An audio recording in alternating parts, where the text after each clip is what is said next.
What's up, guys? Haley Sutton. Welcome back to Building the Board. We got a fun episode on deck for you today. We're talking about the wide receiver position, a position that was really addressed in the offseason a little bit in free agency, but you can always get better at those skill positions, right? And the Cowboys could definitely use a boost, especially with CeeDee Lamb being the emerging #1 wide receiver. And then it kind of tails off after that. So let's get into what this wide receiver draft can look like for the Cowboys. And to do that, once again, I'm bringing in my guy, Patrick No-See Walker from the other end zone. Patrick, howdy. Thanks so much for joining us once again. Now listen, let's get into this wide receiver position because this was obviously a frustrating mark for the Cowboys in 2022. You had CeeDee Lamb really after the bye week grow into that wide receiver 1 position, and then it kind of felt like nobody else really stepped up to the plate. Michael Gallup coming off of that ACL injury. Jalen Tolbert was nowhere to be found.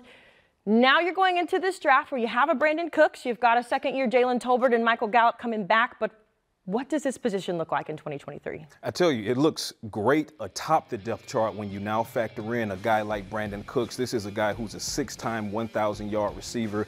One more season of 1,000 yards receiving than does Odell Beckham Jr. have. So keep that in mind, ladies and gentlemen. Brandon Cooks is speed, he's proven, and he's still very much in his prime. He will help take the top off and complement to CeeDee Lamb and what we hope will be a resurgent Michael Gallup. But beneath that is where things get a little bit dicey. You talk about Jalen Tolbert. He's hoping to take the next step forward. But there's a reason the Cowboys have so much interest in so many of these wide receiver prospects coming out in this year's draft. And it's because they need to figure out wide receiver 4. You lost Noah Brown as well, who was also a special teams contributor there. You're going to have to figure this out. And KaVontae Turpin, as we saw, didn't get a lot of reps on the offense. So I don't anticipate that's going to change. Let's get into this a little bit deeper, though, because very similar to the running back room, you're looking for someone to complement Tony Pollard, right? So when you look at CeeDee Lamb being that #1, what is his complement? What's the opposite, or what is kind of the expectation of getting a guy in who's going to be that complement to CeeDee Lamb? Well, for CeeDee Lamb, he's now evolved into, like you said, the #1 wide receiver, but he's one who can do it all. He had already the ability to play the slot. He refined his route running under Amari Cooper, and he can take the ball deep as well. But what he was not, and he still is not, is that definitive speed guy. That's why they went and got Brandon Cooks. So you have the speedster in Brandon Cooks, you have your do-it-all guy in CeeDee Lamb, but guess what you're missing? You need that physical guy who can attack the ball at its high point, who can out-muscle those defenders at the line of scrimmage. That's who Michael Gallup presents for you. So if Michael Gallup can come back and have a resurgent year with now more time removed from his torn ACL, you have, again, your 3-headed monster with the Cowboys. And we've seen what Dak Prescott can do when he has a 3-headed monster at wide receiver. We do love a good nickname here for these position groups. 3-headed monster, 4 horsemen, all the good stuff. But very similar to all of these positions, right? You can always get better. There's always some out there. So now we're going to bring in our guy, Kyle Yeomans, to talk about what wide receivers will fit here in Dallas.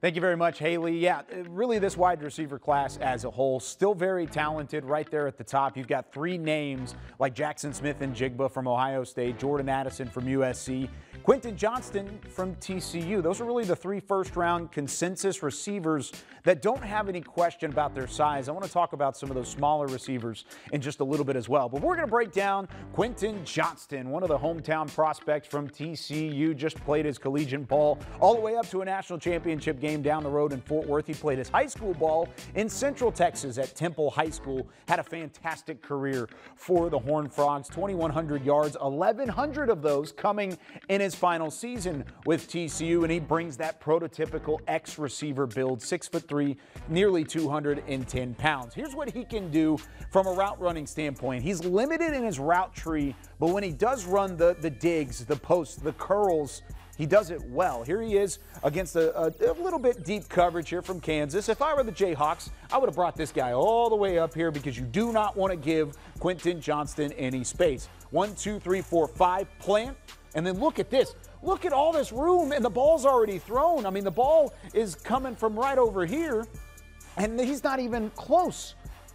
Not even close to try and make a play because of the separation that was built there from Quentin Johnston. He could do that against man coverage. He could also do it against zone coverage, and that's what he did here against Oklahoma State, I should say. Almost said Ohio State, different OSU. But against Oklahoma State, this isn't even really anything crazy. It's just the athleticism that he shows. If we go ahead and press play here, playing off in coverage, a little bit of zone, and then whoop, just that that little inside move to get to the inside, create that separation. And then when a safety comes over the top to try and close things out, he's able to go up, elevate, track the ball, which is a huge thing with some of these wide receivers that show that deep threat ability, is the ability to see it all the way in for the catch, even despite contact. And then one more time, I want to see what he can do against some press man coverage. This is against Kansas State. Remember how I said Kansas was playing too far off? Well, the Wildcats actually got up in his grill a little bit here. Pressed him at the line of scrimmage.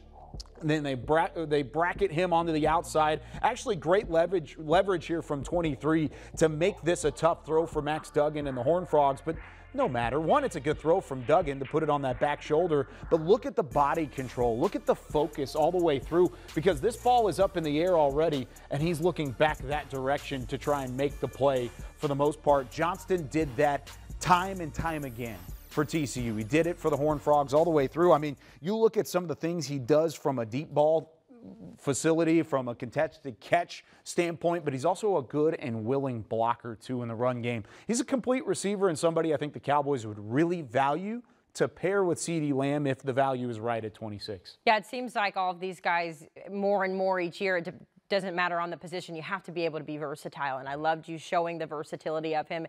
And one thing I've learned in my very short time covering the NFL is just how athletic these guys have to be. That last play where he's tracking the ball, and it feels impossible, but these guys make it feel like it's not impossible. Yeah, and that's what makes these guys so special, and this is why this is the cream of the crop when you're talking about these collegiate players entering the NFL draft. And this is why the Cowboys have so much interest in these guys. You talk about Quentin, you talk about guys like Jackson Smith and Jigba out of Ohio State. And then they're going to have options on day 3 as well. Marvin Mims out of Oklahoma, he's one. I mean, the Cowboys have their pick of the litter if they're not able, or if they decide not to go high in the first round or in the second round at 58, or if they were to move up or not move up. So many options to tandem with CeeDee Lamb, who I feel is going to get a second contract with the Cowboys, but the Cowboys will be smart to enjoy Brandon Cooks while also simultaneously looking at the post-Cooks era, because Brandon Cooks is not on a long-term deal right now. And it's very obvious that the Cowboys have been looking at least at these wide receivers, these top guys. I mentioned the 3 names a couple moments ago,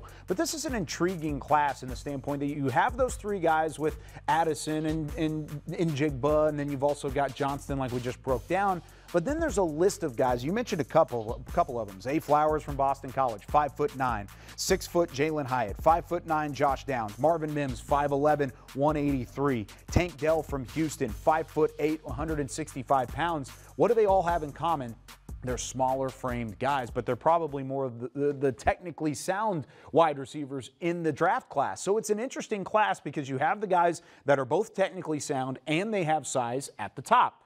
But then there's a rash of guys after that that either have a question on their size or a question on their technicalities, and that's what teams are going to have to value and decide between, depending on where they want to take a wide receiver. And the Cowboys are certainly in that group of teams that could use one as well.